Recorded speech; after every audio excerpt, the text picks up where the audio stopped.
నమస్కారం G news కి స్వాగతం. ముందుగా హెడ్లైన్స్ చూద్దాం. రెండో రోజు సజావుగా సాగిన రాష్ట్ర అసెంబ్లీ సమావేశాలు. అసెంబ్లీలో గవర్నర్ ప్రసంగంపై ధన్యవాద తీర్మానంపై మాట్లాడిన CM Chandrababu, deputy CM Pavan Kalyan land titling act రద్దు.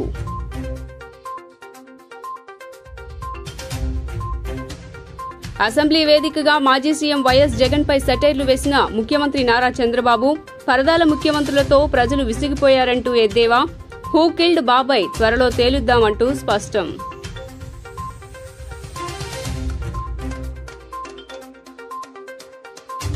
పార్లమెంట్లో 2024-25 సంవత్సర కేంద్ర బడ్జెట్ ప్రవేశపెట్టిన కేంద్ర ఆర్థిక మంత్రి నిర్మలా సీతారామన్, బడ్జెట్లో రాష్ట్రానికి వరాల జల్లు కురిపించిన కేంద్రం, అమరావతి, పోలవరం నిర్మాణం సహా పలు ప్రాజెక్టులకు ఆర్థిక సహాయం అందిస్తున్నట్లు వెల్లడి.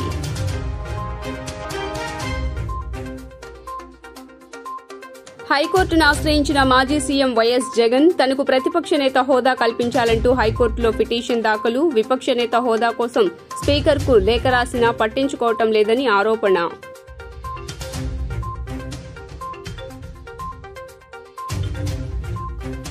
ఏపీ మత్స్యశాఖ కమిషనర్గా డోలా శంకర్ నియామకం పట్ల హర్షం వ్యక్తం చేసిన మత్స్యకారుల కుల సంఘాలు. గతంలో మత్స్యశాఖ కమిషనర్గా మత్స్య కులానికి సంబంధించిన అధికారిని నియమించిన దాఖలాలు లేవంటూ వెల్లడి. ఇక డీటెయిల్స్ చూస్తే, నేడు 48.21 లక్షల కోట్లతో కేంద్ర మంత్రి నిర్మలా సీతారామన్ భారీ బడ్జెట్ను ప్రకటించారు. బంగారం, వెండిపై 6% కస్టమ్స్ సుంకం తగ్గించారు. కస్టమ్స్ డ్యూటీ తగ్గించడం వల్ల దేశీయ మార్కెట్లో బంగారం, వెండి ధరలు తగ్గుముఖం పట్టనున్నాయి. ప్రపంచ అగ్రగామి ఆర్థిక వ్యవస్థగా ఎదిగేందుకు బాటలు పరుచుకుంటున్న భారత్ ఇవాళ భారీ స్థాయిలో బడ్జెట్ ప్రకటించింది. కేంద్ర ఆర్థిక మంత్రి నిర్మలా సీతారామన్ నేడు పార్లమెంట్లో 48.21 లక్షల కోట్లతో కేంద్ర వార్షిక బడ్జెట్ను ప్రవేశపెట్టారు. మొత్తం ఆదాయం 32.7 లక్షల కోట్లు కాగా, ద్రవ్యలోటు 4.3% ఉండొచ్చని అంచనాలు వెలువరించారు. అప్పులు, పన్నేతర ఆదాయాలు 16 లక్షల కోట్లుగా చూపించారు. ఇక ఈ బడ్జెట్లో నిర్మలా సీతారామన్ బంగారం, వెండి కొనాలనుకునే వారికి తీపి కబురు వినిపించారు. బంగారం, వెండిపై కస్టమ్స్ సుంకం తగ్గించారు. బంగారం, వెండిపై 10 నుండి 6% సుంకం తగ్గించిన కేంద్రం, ప్లాటినంపై 6.4% సుంకం తగ్గిస్తున్నట్లు బడ్జెట్లో ప్రకటన చేసింది. కస్టమ్స్ డ్యూటీ తగ్గించడం వల్ల దేశీయ మార్కెట్లో బంగారం, వెండి ధరలు తగ్గుముఖం పట్టనున్నాయి. అసెంబ్లీ వేదికగా మాజీ సీఎం వైసీపీ అధినేత వైఎస్ జగన్ పై ముఖ్యమంత్రి నారా చంద్రబాబు నాయుడు సెటైర్లు వేశారు. గతంలో సీఎం వస్తే ట్రాఫిక్ ఆపేవారు, పరదాలు కట్టేవారంటూ ఎద్దేవా చేసిన ఆయన, నా కోసం మాత్రం ట్రాఫిక్ ఆపొద్దు, పరదాలు కట్టొద్దు అని పోలీసు అధికారులకు సూచించారు. నాకు 5 నిమిషాలు ఆలస్యమైనా పర్వాలేదు, కానీ జనాన్ని మాత్రం ఇబ్బంది పెట్టొద్దని తెలిపారు. కొందరు మా ఎమ్మెల్యేలు వైఎస్ జగన్ గురించి చెబుతున్నారు. జగన్ హెలికాప్టర్లో వెళ్తే కింద ట్రాఫిక్ ఆపేస్తారట, ఇదేంటో అర్థం కాలేదని దుయ్యబట్టారు సీఎం చంద్రబాబు నాయుడు. వైఎస్ వివేక హత్యపై సభలో సీఎం చంద్రబాబు ప్రత్యేకంగా ప్రస్తావించారు. హూ కిల్డ్ బాబాయ్ ఎవరో చెప్పాలన్న చంద్రబాబు, దీనికి విష్ణు రూమర్ రాజు అయినా సమాధానం చెబుతారా అంటూ చంద్రబాబు ప్రశ్నించారు. చంద్రబాబు స్పీచ్ మధ్యలో ఇంటర్వ్యూన్ అయిన విష్ణుకుమార్ రాజు, 5 ఏళ్ల పాటు విధ్వంసకర పాలన చూశామని అన్నారు. ఇంతటి విధ్వంసకర పాలన చూసిన తర్వాత కూడా 40% ఓట్లు ఎలా వచ్చాయోనని ఆశ్చర్యం వ్యక్తం చేశారు. వివేక హత్య విషయంలో సిబిఐ విచారణలో వాస్తవాలు తేలుతాయని విష్ణుకుమార్ రాజు అనగా, కేంద్రమే తేల్చాలన్నారు టీడీపీ సభ్యులు. హూ కిల్డ్ బాబాయ్ అనే ప్రశ్నకు త్వరలోనే సమాధానం లభిస్తుందన్నారు సీఎం చంద్రబాబు నాయుడు.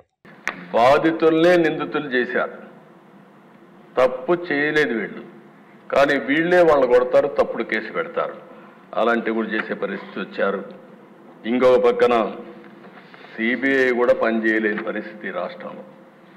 నేను అడుగుతున్నాను అధ్యక్ష, ఇప్పుడైనా సరే ఢిల్లీకి పోయారు, హూ కిల్డ్ బాబాయ్, ఇది నా క్వశ్చన్ ఫస్ట్ నుంచి, ఇప్పుడు అడుగుతున్నా మళ్ళీ, హూ కిల్డ్ బాబాయ్ ఎవరు సమాధానం చెప్పారు? విజయ్ కుమార్ రాజు గారు, విష్ణుకుమార్ రాజు గారు, మీరు చెప్పాలి ఇప్పుడు. దీనికి సమాధానం దొరికే పరిస్థితి నియర్ ఫ్యూచర్లోనే ఉందా అని అడుగుతున్నా.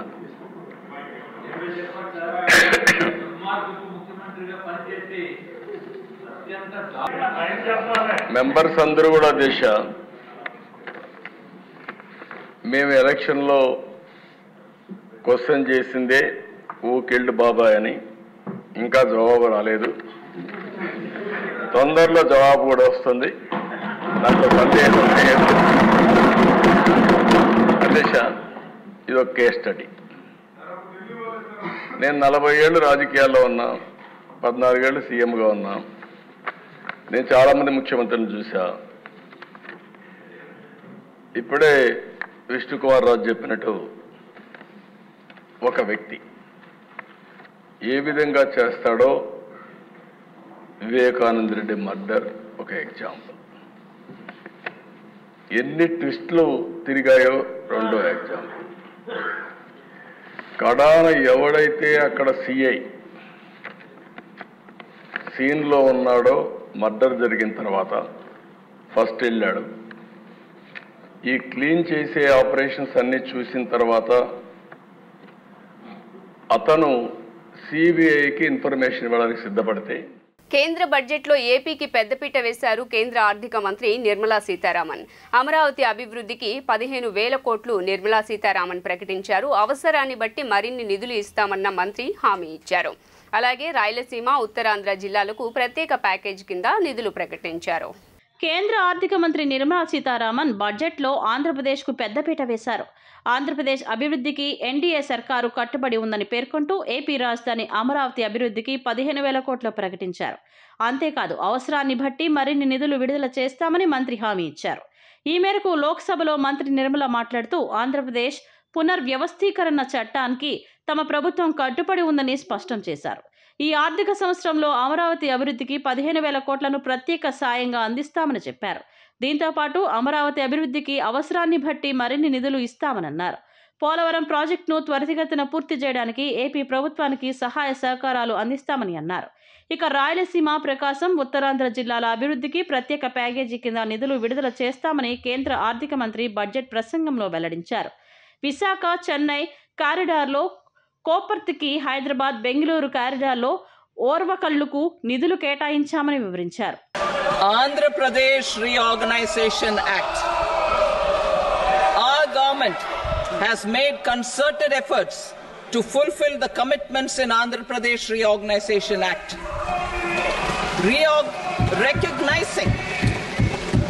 Recognizing the state's need for the capital, recognizing the state's need for a capital, we will facilitate special financial support through multilateral development agencies. In the current financial year, 15,000 crore rupees will be arranged with additional amounts in future years.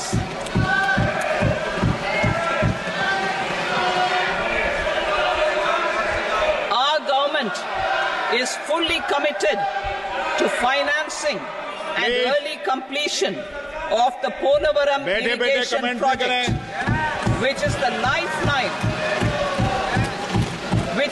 lifeline for Andhra Pradesh and its farmers. This will facilitate our country's food security as well. Under the Act,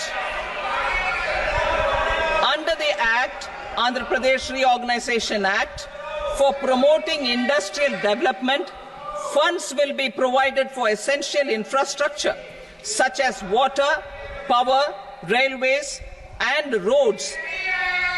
In Koparthi node on the Visakhapatnam-Chennai industrial corridor and Varavakal node on the Hyderabad-Bengaluru industrial corridor.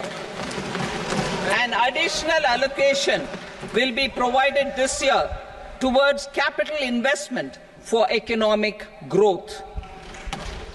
గతంలో రాష్ట్రంలో శాంతి భద్రతలు లేకుండా చేశారు అని assembly వేదికగా ఉప ముఖ్యమంత్రి పవన్ కళ్యాణ్ దుయ్యబట్టారు. ఇప్పుడు జనసేన సభ్యులు కూడా ఎవరు గీత దాటరని, తప్పు చేస్తే వారిపైన చర్యలు తీసుకోవాలని చెబుతున్నానన్నారు. నేను తప్పు చేసినా నన్ను కూడా వదలొద్దు అని సూచించారు. రాష్ట్ర భవిష్యత్తు పునర్నిర్మాణం కోసం కట్టుబడి ఉన్నామని డిప్యూటీ సీఎం పవన్ కళ్యాణ్ స్పష్టం చేశారు. గవర్నర్ ప్రసంగంపై ధన్యవాదాల తీర్మానంపై మాట్లాడిన ఆయన, రాష్ట్రాన్ని అభివృద్ధి బాటలో ముందుకు తీసుకెళ్లే బాధ్యత కూటమి ప్రభుత్వానిది. ప్రతిపక్ష నేతలను కూడా గౌరవించే సంస్కారం సీఎం చంద్రబాబుకు ఉంది. రాష్ట్ర విభజన తర్వాత ఎంతో కష్టపడి రాజధాని నిర్మాణం చేపట్టాం. కానీ వైసీపీ వచ్చి 3 రాజధానులని చెప్పింది. ఈసారి ఎలాంటి ఇబ్బంది లేకుండా అమరావతి రాజధాని కావాలన్నారు. గవర్నర్ గారు ప్రసంగ పాఠంలో చాలా కీలకమైన నాకు 3 అనిపించినాయి. ఒకటి, మనం వారసత్వంగా ఏమొచ్చింది, మనకి ఏం ఆశించబోతున్నాం, భవిష్యత్తులో ఎలాంటిది ఆశించబోతున్నాం, కలెక్టివ్గా మనందరం కలిసి ఈ రాష్ట్రాన్ని ఈ కూటమి ద్వారా ఎలా ముందుకు తీసుకెళ్ళాలి అనేది 3 చాలా స్పష్టంగా చెప్పారు. గవర్నర్ గారి ప్రసంగంలో చాలా ప్రత్యేకించి చెప్పింది ముందస్తుగా ఆంధ్రప్రదేశ్ రాష్ట్రం ఏర్పడటానికి పొట్టి శ్రీరాములు గారి త్యాగ ఫలితం, తద్వారా భాషా ప్రయుక్త రాష్ట్రాలే ఏర్పాటు కావటం. అలాగే దానికి ఇంకొకటి నాకు అనిపిస్తుంది అధ్యక్ష, పింగళ వెంకయ్య గారు కూడా అంటే ముఖ్యంగా ఆంధ్రప్రదేశ్ నుంచి వచ్చిన పొట్టి శ్రీరాములు గారు కానీ, మువ్వెన్నెల జెండాను రూపొందించిన పింగళ వెంకయ్య గారు కానీ దేశాన్ని ప్రభావితం చేసే స్థాయి వ్యక్తులు. ఒకరి త్యాగం వల్ల భాషా ప్రయుక్త రాష్ట్రాలు ఏర్పడితే ఇంకొకరి రూపకల్పన వల్ల దేశానికి జెండా వచ్చింది. ఇలాంటి గొప్ప మహానుభావులు పుట్టిన నేల. దామోదరం సంజీవి గారు లాంటి మహానుభావులు సంస్కరణలు తీసుకోవాలి, అలాంటి వారు గొప్ప సంస్కరణలు తీసుకొచ్చిన నేల ఇది. పివి నరసింహారావు గారు, అలాగే శ్రీ ఎన్టీ రామారావు గారు, వీరందరి పరంపరలో ఎప్పుడు ఆంధ్రప్రదేశ్ ముందుకెళ్తూనే ఉంది. తాము అధికారంలోకి వస్తే వివాదాస్పద ల్యాండ్ టైటిలింగ్ యాక్ట్ను రద్దు చేస్తామని కూటమి ప్రభుత్వం ప్రకటించిన సంగతి తెలిసిందే. ఆ దిశగా నేడు కీలక పరిణామం చోటు చేసుకుంది. ల్యాండ్ టైటిలింగ్ యాక్ట్ రద్దు బిల్లుకు ఏపీ అసెంబ్లీ ఏకగ్రీవంగా ఆమోదం తెలిపింది. అసెంబ్లీ స్పీకర్ అయ్యన్న పాత్రుడు నుంచి అనుమతి తీసుకున్న అనంతరం రాష్ట్ర రెవెన్యూ శాఖ మంత్రి Anagani Satyaprasad land titling act రద్దు బిల్లును ప్రవేశపెట్టారు. ఈ సందర్భంగా స్పీకర్ అయ్యన్న పాత్రుడు ఒక్క ఇంగ్లీష్ పదం కూడా లేకుండా సభా వ్యవహారాలు నడిపించడం విశేషం. దాంతో ఆయన్ను సభ్యులందరూ అభినందించారు. మంత్రి గారి ప్రతిపాదన సభ సమక్షంలో ఉంది. ఇప్పుడు విషయం ఏమిటంటే, ఆంధ్రప్రదేశ్ భూమి హక్కుల యాజమాన్యం చట్టం రద్దు బిల్లు 2024ను ప్రవేశపెట్టారు. ఈ ప్రతిపాదన పట్ల సభలో సుముఖంగా ఉన్నవారు అవును అనండి, వ్యతిరేకంగా ఉన్నవారు కాదు అనండి అంటూ అయ్యన్న పాత్రుడు పూర్తిగా తెలుగులో మాట్లాడారు. అందరూ అవును అన్నారు కాబట్టి ఈ ప్రతిపాదన ఏకగ్రీవంగా ఆమోదించడం అయింది అంటూ స్పీకర్ అయ్యన్న పాత్రుడు ప్రకటించారు. దీనిపై శాసనసభ వ్యవహారాల మంత్రి పయ్యావుల కేశవ్ పైకి లేచి మొట్టమొదటిసారిగా అసెంబ్లీలో తెలుగులో మాట్లాడి బిల్లును ప్రవేశపెట్టడం హర్షణీయమని అయ్యన్న పాత్రుడిని అభినందించారు. పైగా మా అందరికీ ఇష్టమైన బిల్లును తెలుగులో మాట్లాడుతూ అసెంబ్లీలో ప్రవేశపెట్టారు సార్ అంటూ చమత్కరించారు. ఈ రోజు నుంచి మీరొక నూతన ఒరవడికి శ్రీకారం చుట్టారు. మీకు హృదయపూర్వక ధన్యవాదాలు తెలుపుతున్నాను అంటూ పయ్యావుల పేర్కొన్నారు. రెవెన్యూ రిజిస్ట్రేషన్ మరియు స్టాంపుల శాఖ మంత్రి గారు ఆంధ్రప్రదేశ్ భూమి హక్కుల యాజమాన్య రద్దు బిల్లు 2024ను ప్రవేశపెట్టేందుకు అనుమతి కోరుతారు. Honorable Speaker, sir, I beg to move for leave to introduce the Andhra Pradesh Land Titling Repeal Bill 2024.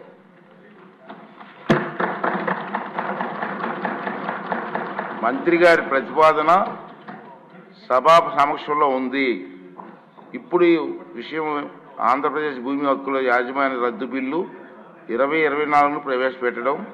ఈ ప్రతిపాదనను సభలో సుముఖంగా ఉన్నవారు అవును అనండి, వ్యతిరేకంగా ఉన్నవారు కాదు అనండి.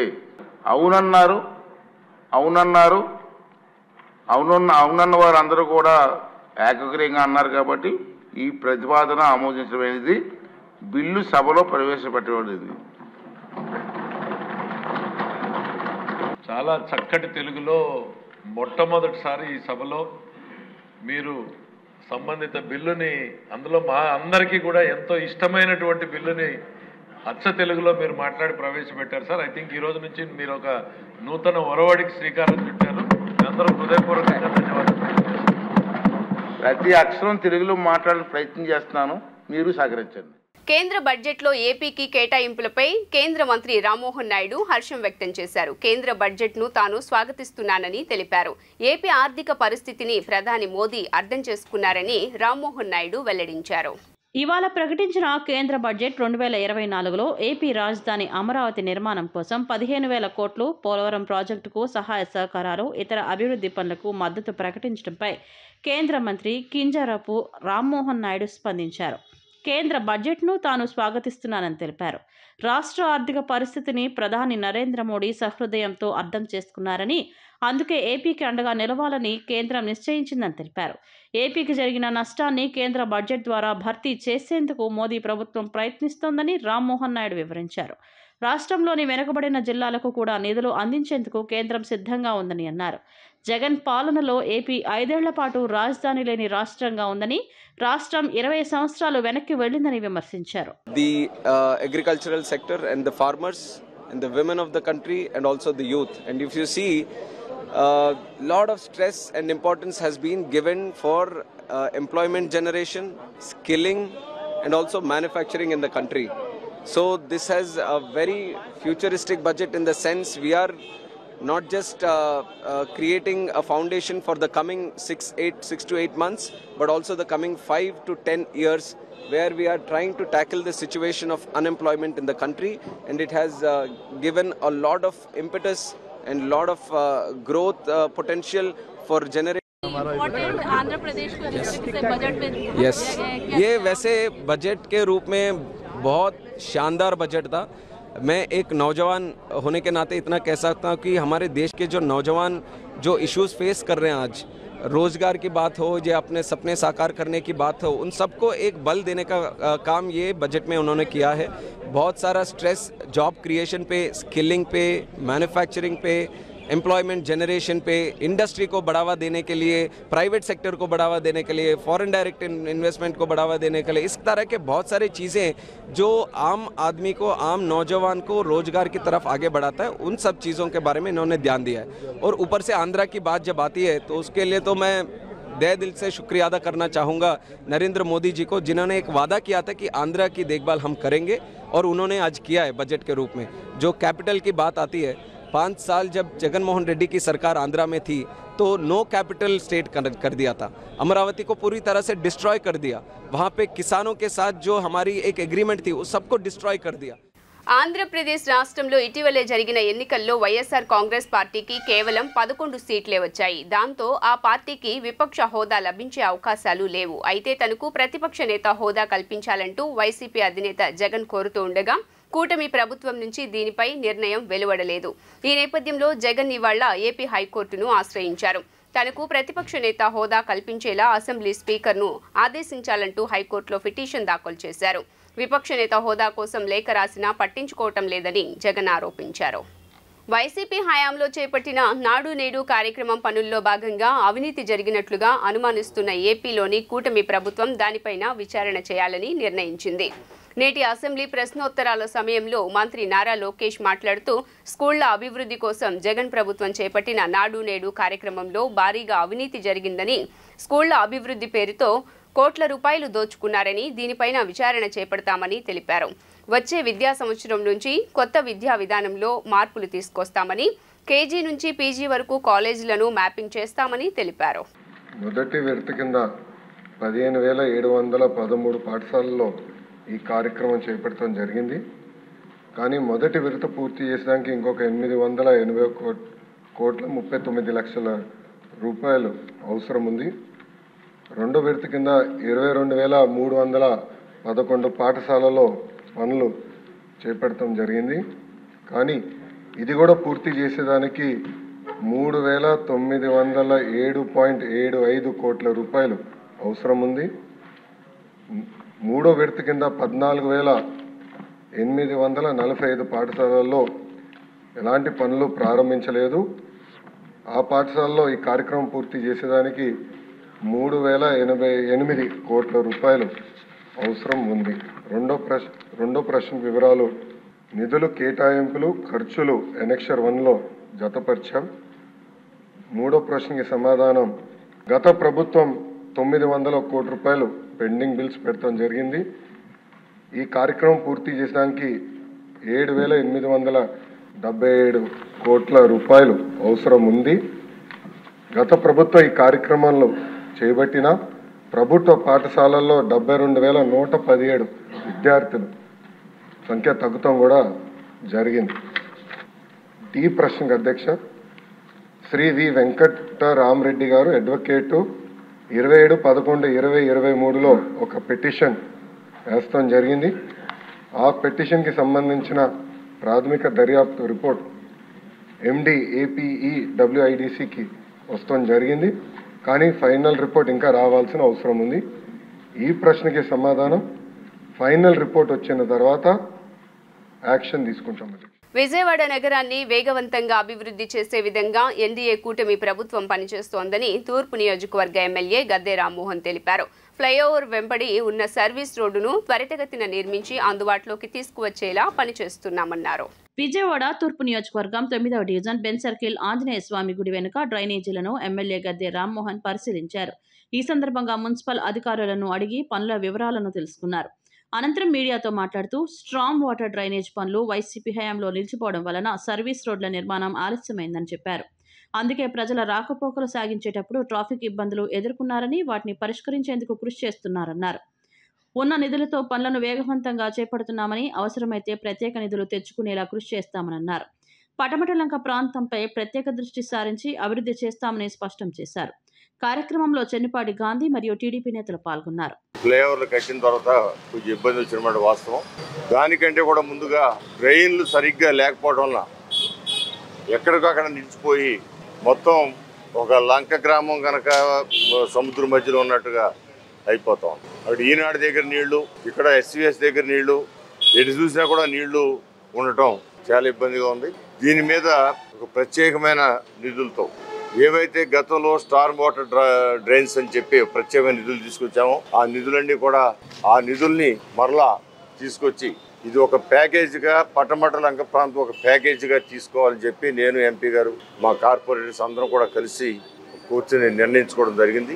ఇది మరలా ఎడిషనల్ నిధులు సెంట్రల్ గవర్నమెంట్ తీసుకురావాలా, లేకపోతే ఉన్న నిధుల్ని మరలా వాటిని రీఎంబర్స్మెంట్ చేసి వాటి ద్వారా చేయాలి. ఏదైనా కూడా దీన్ని ఒక ప్రణాళికాబద్ధంగా ఎన్ని కోట్ల రూపాయలు ఖర్చు అయినా పట్టమటలంక ప్రాంతానికి మంచి రోడ్డు వేయటం, ఆ రోడ్డు పక్కన డ్రైన్ కట్టడం, ఎక్కడా కూడా చిన్న ఇబ్బంది రాకుండా వాళ్ళకి వెళ్ళడానికి అవకాశం వచ్చే విధంగా చేయాలని, దాని ప్రత్యేకంగా స్క్రూ బ్రిడ్జ్ కింద ఒక ప్రత్యేకమైన మార్గం కూడా ఏర్పాటు చేయాలని చెప్పి నిర్ణయించుకోవడం జరిగింది. దాని పనులు తొందరలో ఆ నిధులను సమీకరించుకుని ఆ పనులన్నీ కూడా తప్పకుండా తొందరలో పూర్తి చేస్తామని కూడా తెలియదు. అసెంబ్లీ సమావేశంలో ఒక్క పదం కూడా ఇంగ్లీష్ వాడకుండా అచ్చమైన తెలుగులో ప్రసంగించిన స్పీకర్ అయ్యన పాత్రుడు అందరి అభినందనలకు పాత్రులయ్యారు.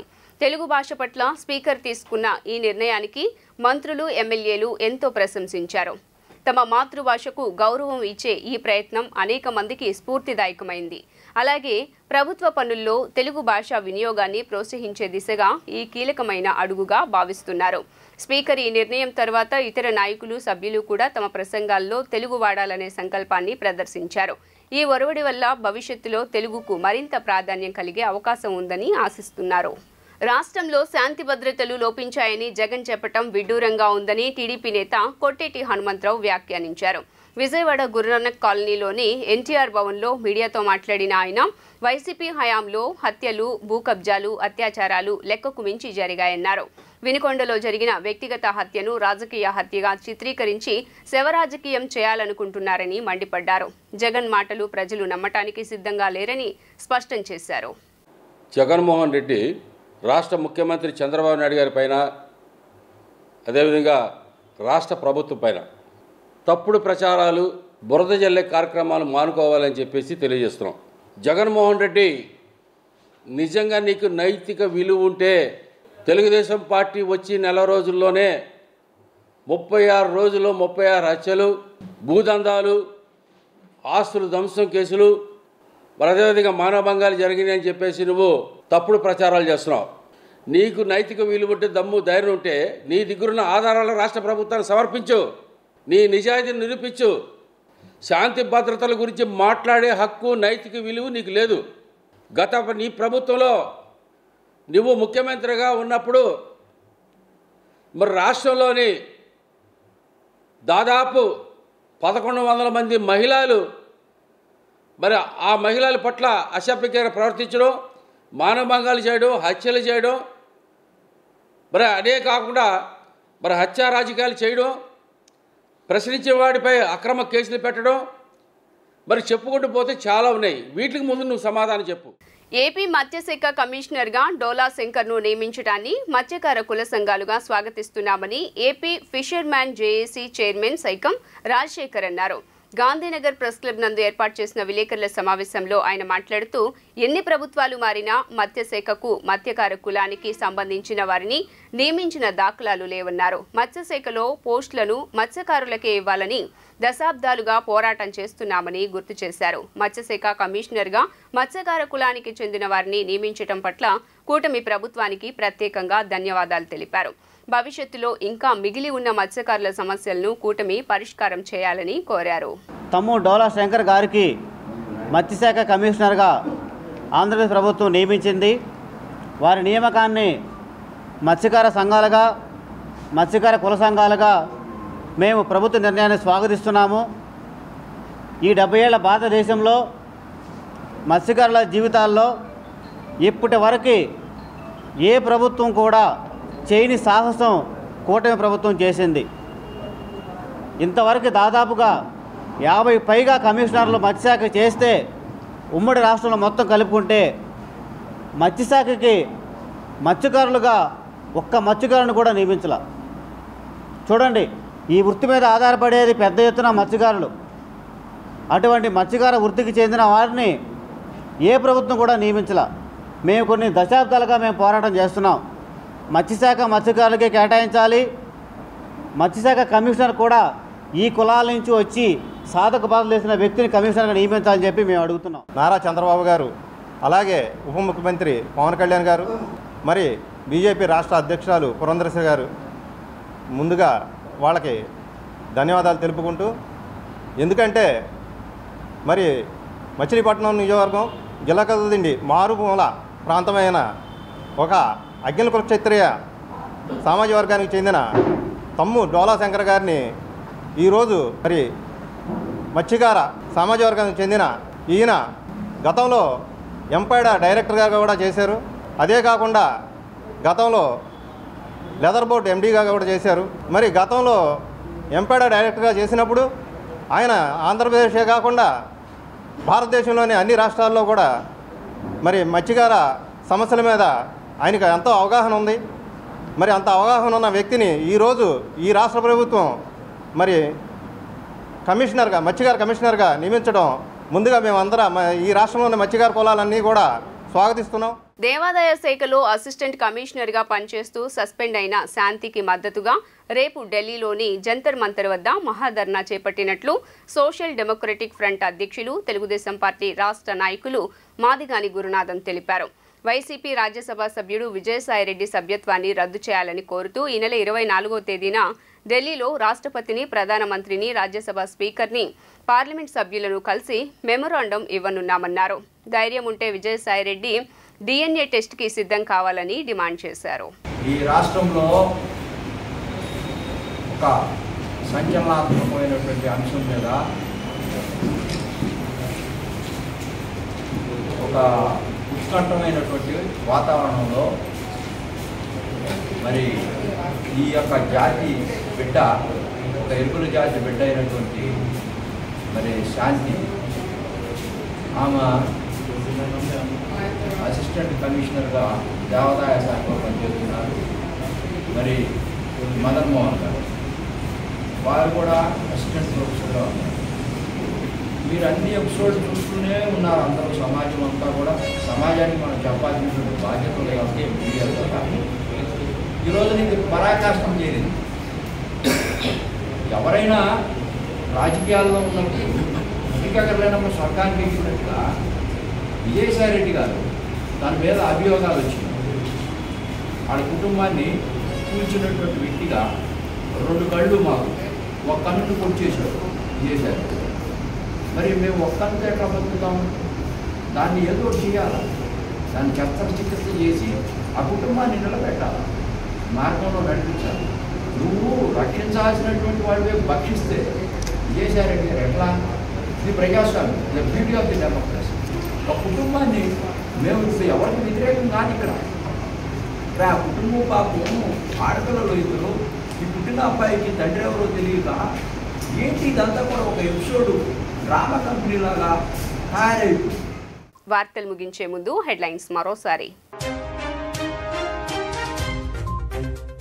రెండో రోజు సజావుగా సాగిన రాష్ట్ర అసెంబ్లీ సమావేశాలు. అసెంబ్లీలో గవర్నర్ ప్రసంగంపై ధన్యవాద తీర్మానంపై మాట్లాడిన CM Chandrababu, deputy CM Pavan Kalyan. Land titling act రద్దు.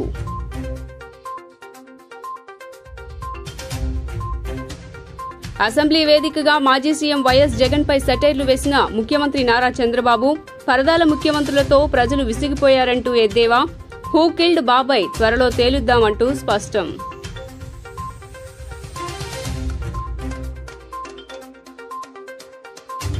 పార్లమెంట్లో 2024-25 సంవత్సర కేంద్ర బడ్జెట్ ప్రవేశపెట్టిన కేంద్ర ఆర్థిక మంత్రి నిర్మలా సీతారామన్. బడ్జెట్లో రాష్ట్రానికి వరాల జల్లు కురిపించిన కేంద్రం.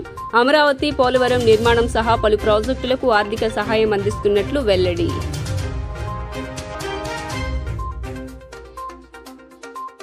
హైకోర్టును ఆశ్రయించిన మాజీ సీఎం వైఎస్ జగన్. తనకు ప్రతిపక్ష నేత హోదా కల్పించాలంటూ హైకోర్టులో పిటిషన్ దాఖలు. విపక్ష నేత హోదా కోసం స్పీకర్కు లేఖ రాసినా పట్టించుకోవటం లేదని ఆరోపణ.